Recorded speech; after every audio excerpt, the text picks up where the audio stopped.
नमस्कार, मैं हूं शरद कुमार। आप देख रहे हैं राजस्थान तक। राजस्थान में एक बार फिर से चुनाव होने जा रहे हैं। जब से गहलोत सरकार बनी है, कोरोना, कांग्रेस का अंदरूनी झगड़ा और चुनाव चलता ही जा रहा है। कहा जा सकता है कि सरकार आचार संहिता और उसके बाद पार्टी संभालने में व्यवहार संहिता में लगी हुई है। लेकिन अब तक के जो नतीजे चुनाव के आए हैं वो कांग्रेस के लिए बहुत अच्छे नहीं रहे हैं। हालांकि कांग्रेस लाज बचाने की कोशिश करती रही है। बीजेपी के लिए भी बहुत उत्साहजनक नतीजे नहीं रहे हैं।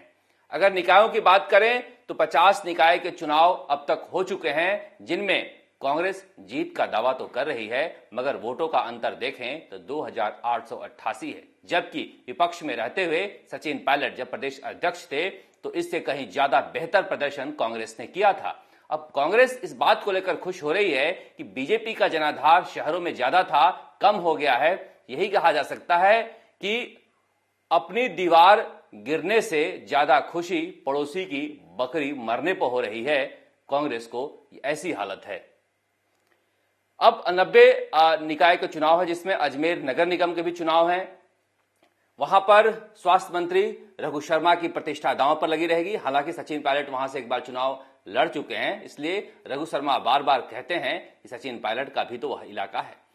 ऐसे में देखना दिलचस्प होगा कि अगर सचिन पायलट और अशोक गहलोत जब एक साथ एक जाजम पर बैठ गए हैं तो क्या वोट दिलवाने के लिए दोनों एक साथ होते हैं। जिस तरह से गांवों के चुनाव के नतीजे रहे हैं, कांग्रेस के लिए खासा निराशा भरा रहा है।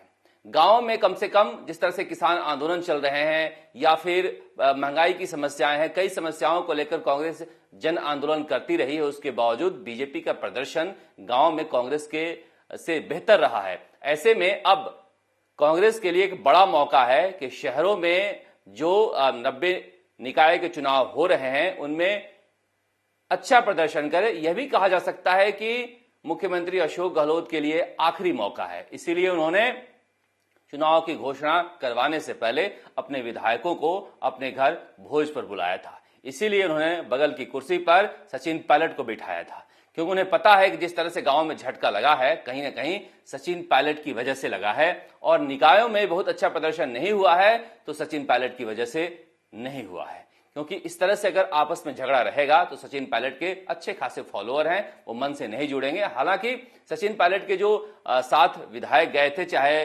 भरतपुर के विश्वेंद्र सिंह हैं या फिर मुरारीलाल मीणा है दौसा के, कई विधायकों ने बहुत अच्छा प्रदर्शन किया है, अपने दम पर किया है। लेकिन बहुत बड़ी संख्या में जिस तरह से निर्दलीय जीते हैं, कहा जा सकता है कि इस बार कांग्रेस और बीजेपी की अपेक्षा लोगों ने निर्दलीयों पर ज्यादा भरोसा जताया है। ऐसे में सतीश पूनिया के लिए भी ये परीक्षा की घड़ी है। सतीश पूनिया ने पिछली बार निकाय चुनाव में यह एक्सपेरिमेंट किया था कि हम संगठन से जुड़े लोगों को टिकट देंगे, और इसमें बहुत सारे नेता नाराज हो गए थे क्योंकि वो परिवार से भी टिकट चाहते हैं, जिसका खामियाजा भुगतना पड़ा था। अब सतीश पूनिया का कहना है कि वो पहला चुनाव था उनका इस तरह से, और धीरे धीरे उन्होंने बहुत कुछ सीखा है। और इस बार जीत का फॉर्मूला उनका रहेगा कि जो कैंडिडेट जीत सकता है, चाहे वो परिवार का हो, संगठन का हो, संघ पृष्ठभूमि का हो, उसी को हम टिकट देंगे।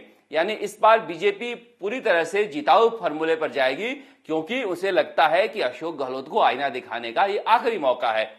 जबकि अशोक गहलोत अपने उसी फॉर्मूले पर जाएंगे कि विधायकों को फ्री हैंड दिया जाएगा, विधायक अपने अनुसार टिकट बांटे और जिताकर लाएं। क्योंकि 50 निकायों में उनके लगता है कि जो पिछली बार फॉर्मूला अपनाया था विधायकों को टिकट देने का, वो सफल रहा था। हालांकि इसके दूरगामी परिणाम अच्छे नहीं होंगे, क्योंकि संगठन इससे कमजोर होता है। लेकिन संगठन अभी है भी कहां। कोशिश कर रही है कांग्रेस की इन चुनावों से पहले संगठन को अपनी जगह पर लाकर बिठा दें, ताकि कम से कम इन जिलों में जो कांग्रेस के कार्यकर्ता हैं वो सक्रियता रहे। लेकिन कांग्रेस में संगठन बनना इतना आसान नहीं है, इसलिए इतनी देरी हो रही है। पता नहीं राहुल गांधी कब तक आएंगे, उसके बाद संगठन के नेताओं के नाम का ऐलान होगा। लेकिन इसके अलावा चुनाव प्रभारी लगाने का सिलसिला शुरू हो गया है, क्योंकि इनका कहना है कि पिछली बार ये जो एक्सपेरिमेंट था वो सफल रहा था। तो कुल मिला के अशोक गहलोत के लिए लाज बचाने का आखिरी मौका है। अभी तक के जो चुनाव हुए हैं उसमें बहुत अच्छी सफलता नहीं मिली है। सतीश पूनिया के लिए भी आखिरी मौका है विधानसभा चुनाव से पहले ये दिखाने का कि उनकी पकड़ पार्टी पर है, क्योंकि वसुंधरा राजे एक तरह से खुद को किनारा किए हुए हैं। झालावाड़ के अलावा उन्होंने बाहर अपना कदम नहीं रखा था। 12 में भी बीजेपी की हार की बड़ी वजह कही जा रही थी कि वसुंधरा राजे बहुत ज्यादा दिलचस्पी नहीं ली थी। अब कृषि कानूनों को लेकर किसान आंदोलन कर रहे हैं, लेकिन वसुंधरा राजे कहीं दिख भी नहीं रही है, जबकि बीजेपी अपने पूरे अमले को मैदान में उतार चुकी है कि प्रधानमंत्री नरेंद्र मोदी के 3 कृषि बिलों के पक्ष में माहौल बनाया जाए, लेकिन वसुंधरा राजे इससे दूरी अब तक बनाए हुए हैं। ऐसे में सतीश पूनिया के लिए एक बड़ी चुनौती है कि वसुंधरा के बिना भी ये साबित कर पाए कि मैं बीजेपी का मजबूत प्रदेश अध्यक्ष हूं और अपनी बदौलत उम्मीदवारों को जिता सकता हूं।